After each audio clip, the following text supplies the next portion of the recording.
mooy ñaareelu yoon ñu di ko def dañuy sant yàlla nag ba ñu yàlla maye ñu fekkewaat ko àndaat ko ak moom ndax ñun Saly fii bu ñu képp koo xam ne yaa ngi jigéen fii ci biir Saly 8 mars bii ñu ngi ciy soog a yëg suñu bopp ñu jigéenu Saly yi dañ ko daan def mais feneen lañ ko daan defee dañ daan paas di dem di fekk yeneen jigéen ci yeneen i dëkk di ko fa feete wala ci ab dégg lañ koy def lañ koy déggee mais nag biñ ñu yàlla boolee ak Cheikh Diouf wax dëgg yàlla chaque 8 mars mu ngi koy commencé le 6 démb ba le 7 bi ba le 8 bi mu ngi ànd ak ñun di ñu yëgal ne bis bii yéen jigéen ñi yéen a ko moom muy ñu ci sargal boole di ñu ci defal loo xamante ni wax dëgg yàlla am na loo xam ne xamuñu ko woon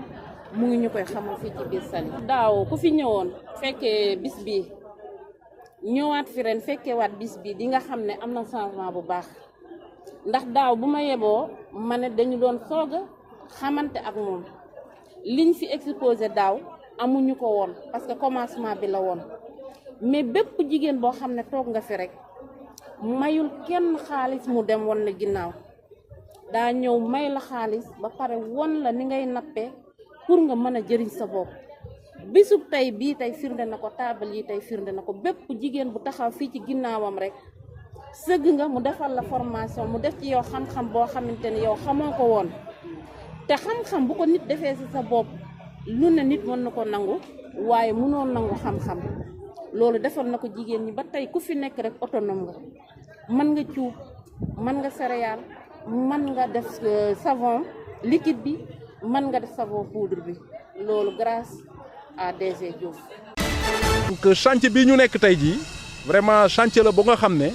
dañ koy dugal ci programme bi nga xam ne le maire Barthélémy Diaz am na ko ànd ci ak le conseil municipal de la ville de Dakar te muy laal lépp lu nga xam ne day jëm ci wàllu aménagement day jëm ci wàllu amélioration lépp lu jëm ci environnement immédiat ak environnement intérieur u lieu de culte yi nga xam ne dañoo nekk département de Dakar maanaam bépp bërëb boo xam ne dañ fay jaamoo yàlla moo xam ci diine bu mu mënti doon incha allah le maire Barthélémy Diaz dafa am yéene def fa ay programme d'aménagement def fa ay programme yi nga xam ne dafay permettre fidèles yi bu ñu fa ñëwee ñu mën a def seeni pratique ci vraiment ay conditions yu mucc ayib donc programme bii ñu nekk tey jii vraiment dafay inscrire ci cadre programme boobu comme ni ngeen ko xamee ci deuxième semestre 2023 bi ci la ñu lancé ci la ñu sumb liggéey boobu commencé nañu d'abord par l'aménagement de la cour intérieure de la grande mosquée de Dieuppeul ñëpp xam nañ dayoo bu mu am ci département de Dakar biñ fa jógee ñu aménagé vraiment cour intérieure bu église des martyrs de Louganda fële ci commune bu Dieuppeul Derklé bi ñu paree foofu def nañu aménagement aussi bi presbytère bi nga xam ne moom moo nekk ci église Sainte Marie bu nekk fële Hann Bel-Air donc tey jii nag ñi ngi fii ci église Saint-Pierre des Baobabs pour aménager chemin de croix bi. ndax diggante démb ak tey la ñu ragaloon yëpp yàlla teggil nañu ko lan la ñu ragaloon mooy luy xew le 2 avril luy xew le 3 avril à minuit lan mooy xew la ñu ragaloon Sénégal nekk ci impasse juridique et institutionnelle.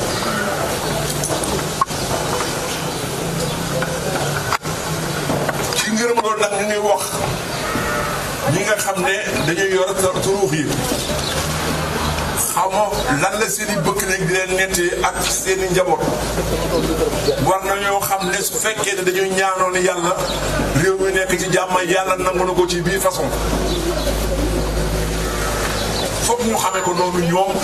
moo xam Serigne Mbaye Sy Mansour xalif général de Tidiane ñu ngi koy nuyu ñaanam nangu na ci gis-gisu jàngkat yi mel ni man ci wàllu droit yow sëñ Mountakha ñaanam nangu na lu tax su fekkoon ne conseil constitutionnel bi xam ne ñun ñëpp tey war nañu ko féliciter ñun ñëpp war nañoo ñaanal conseil constitutionnel wareef la ci Sénégalais bu nekk nga défendre conseil le conseil constitutionnel du Sénégal bu mais ñi ko yor ndax conseil constitutionnel dafa bokk ñuy fabriquer droit au Sénégal parce que droit ñett ñoo koy fabriquer li ñuy wax le droit positif mooy loi yi ñuy voté ak décret yi ñu signé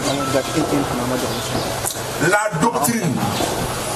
mooy borom xam-xam yi ñuy bind mu nekk ci téere yi ñetteel bi mooy la jurisprudence mooy dogalu tribunaux yi. réew mi ñu mel ay événement am li ma wax léegi yépp am ci ñu ñëw ni dañuy faase loolu dañu ni mënul ne dañuy répéter encore une fois que ànduñu ci devant les Sénégalais que si je bénéficie de leur confiance ci élection bi ñu jëm à l'issue dinaa dellusiwaat ci loi d'amnistie boobu. Le président Macky Sall fixé na hier par décret la date de l'élection présidentielle pour le 24 mars. Au même moment, le Conseil constitutionnel démb mu génne décision tànn le 31 mars pour élection yi mais man personnellement parce que sama bopp laa mun waxal dérangé wu ma que ñu organiser élection yi le 24 mars nga xam loolu dañuy naa def de la diversion naa dissoudre le gouvernement nommer un premier ministre on lui rappelle que moom en 2019 c'est en tant que président de la République qu'il était candidat. Ça n'a pas été une lourdeur pour lui, alors qu'il avait beaucoup plus de charges. Donc on ne peut pas nous faire croire que c'est pour libérer son candidat Premier ministre qu'il a dissous hier le gouvernement. C'est une diversion, une tactique politicienne, parce qu'il connaissait d'emblée le revers bi nga xam ni jot na ko venant du Conseil constitutionnel. Parce que dañu waroon def ay virement de crédit ak ay autorisation spéciale pour renforcer yenn projet yi nga xamante ni déjà amoon nañ fa xaalis ci budget bi ma mën ci wax rek promenade place de France bi nga xam ne amoon nañ fa 225 millions donc 225 millions ci budget bi mais bi ñu demee ba xoolaat projet bi ak li ñu fa bëgg a réaliser 225 millions yooyu doyul woon dañ ci yokkaat 100 millions muy 325 millions yoo xam ne aujourd'hui am nañ ko de l'argent pour que ñu engager travaux yi ñu war a def ci place de France bi ñu tuddee woon ko Mikélan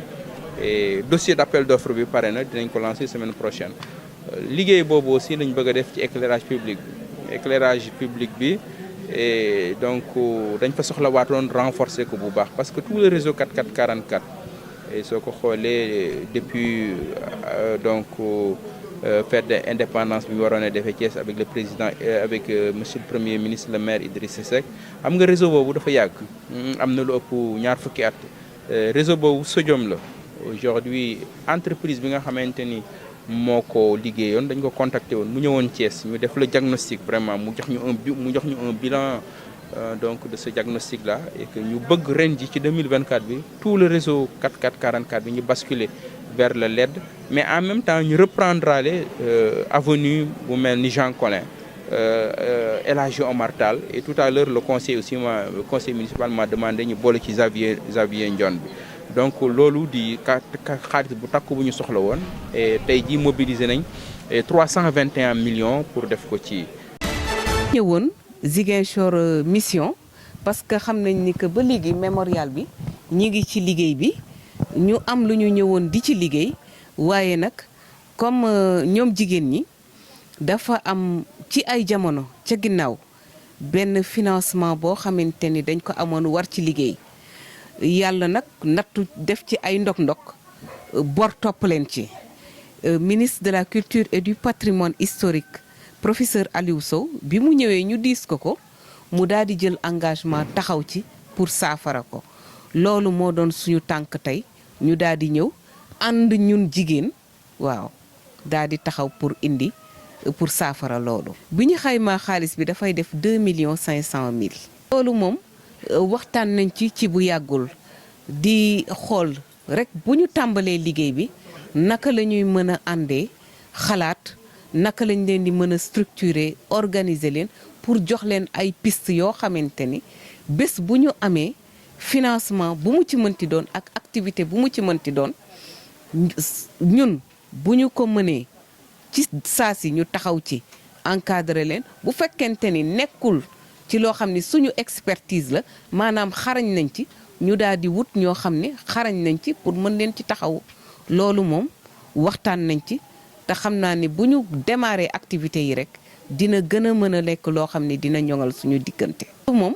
bu ñu jógee rek comme bés bu nekk ñi ngi gisante ñi ngi déggante dinañu waxtaan pour xool rek activités yi nga xamante ni mën na nekk rek ñu daal di ciy commencer di waxtaan di ci liggéey taxaw ci xool nañ leen ciy taxawoo.